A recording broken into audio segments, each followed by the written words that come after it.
Moja kati ya kitu ambacho Hamisa Mobeto ameweza kuwafurahisha mashabiki zake ni kuweza kumjibu bibie Zari, na akimwambia kwamba wewe siye mwanamke wa bwana mkubwa Diamond Platnumz bali ni mzazi mwenzake wa bwana mkubwa Diamond Platnumz. Sasa tuachane na yote ambayo yaliyoweza kutokea, kwa sababu sisi sote tumeweza kuzalishwa, na kwa nini mtoto wako au watoto wako ndio wawe kipaumbele sana kwenye mali hizi ambazo Diamond Platnumz amekuwa akizichuma. Hembo ifike kipindi jiheshimu na ujitambue ni namna gani ambavyo utakavyoweza kuchanganua mambo, kwani kuna mambo mengi yameweza kutokea katika maisha yako, hivyo ya kupaswa kuweza kuhakikisha kila kitu kinakuwa katika misingi na mikakati iliyo bora, maana kila mtu anatamani kuweza kujua mambo mengi zaidi kuhusiana na maisha ambayo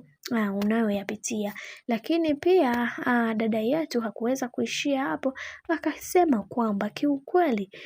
kuna vitu vingine havihitaji mtu aweze kukuongelea au kukusema vibaya, bali ni wewe kuweza kutambua thamani yako kwa namna yoyote ile, kwa sababu nimekuwa nikifuatilia sana mambo ya mitandaoni, lakini leo hii nimekuja kugundua kwamba hakuna mtu mwema ambaye anatamani kuweza kuona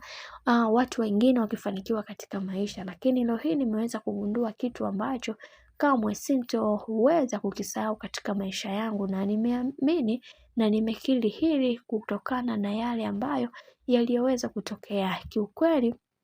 yanahuzunisha na yanasikitisha sana, lakini wacha tuone mwisho wa haya yote itakuwaje, maana kila mtu ana nafasi kubwa ya yeye kuweza kufanya kila kitu ambacho yeye anapenda, ila kwa staili hii kiukweli, hebu ifike kipindi watu tuheshimiane na tupeane mipaka kwa namna yoyote ile, maana haya ambayo yanayoendelea sasa sio kitu kizuri na sio kitu bora, kwani kuna vitu vingi ambavyo vinavyoendelea na wengi wao wanatamani kuweza kujua mengi zaidi ya hiki ambacho kinachoendelea, kwa sababu kila mtu anaamini kwenye kile ambacho anachokiamini, na wengi wao walitamani kuweza kujua mengi kuhusiana na hiki ambacho kinachoendelea sasa. Lakini yote ya yote tumeweza kuona wengi wao waliweza kufunguka mengi juu ya hiki, na wengi wao wakasema kwamba wacha tuone mwisho wa haya yote itakuwaje, kwa sababu Hamisa Mobeto hataki kabisa kuweza kusikia swala la Diamond Platnumz kuweza kumpatia mtoto wa Zari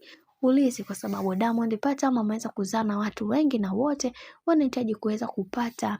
mali hizo ambazo alizoweza kuchuma bwana mkubwa Diamond Platnumz. Bwana, mambo ndo kama hivyo. Mimi naomba nikusii kitu kimoja, kama ndo mara kwa kwanza basi usisahau kusubscribe, kulike, kushare pamoja na kucomment.